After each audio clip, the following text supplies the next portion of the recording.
We could all use a little help navigating the news these days. The Consider This podcast wants to give you a hand. 6 days a week, we'll help you make sense of the day's biggest news story and what it means for you in less than 15 minutes.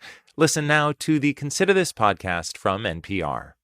From the WGLT newsroom, I'm Lindsay Jones. A former McLean County official is calling for an investigation into alleged fundraising efforts tied to a recent referendum. Trevor Sierra was an assistant state's attorney for the county until recently.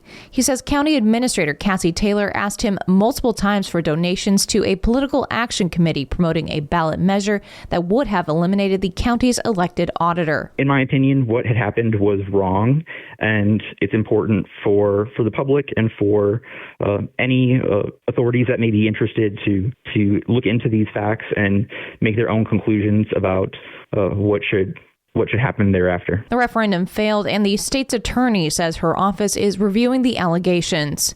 The town of Normal has made changes to a proposed ordinance against so-called pop-up parties. The town council will consider the measure tonight. The plan removes a proposed ban on amplified sound and a limit of 50 people at a park shelter.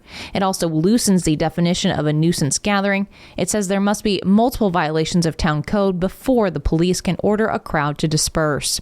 A number of residents had pushed back against rules the town proposed in October. They came after a series of unsanctioned events and one party that involved a fatal shooting. And Goodfield's signature restaurant may be closed, but its status as a busy corner remains. A fire closed the diner in mid-November, but it's still open as a pop-up during limited hours, serving donuts and coffee and selling busy corner merchandise. Owner Derek Vollmer says there's no kitchen, just coffee, donuts, merchandise, and camaraderie. Right now, it's just somewhere to kind of get together. Staff can get together and see each other. Customers can come in and see us. And it's very nostalgic being at the old busy corner where it all started. Vollmer says the busy corner hopes to reopen in mid-January.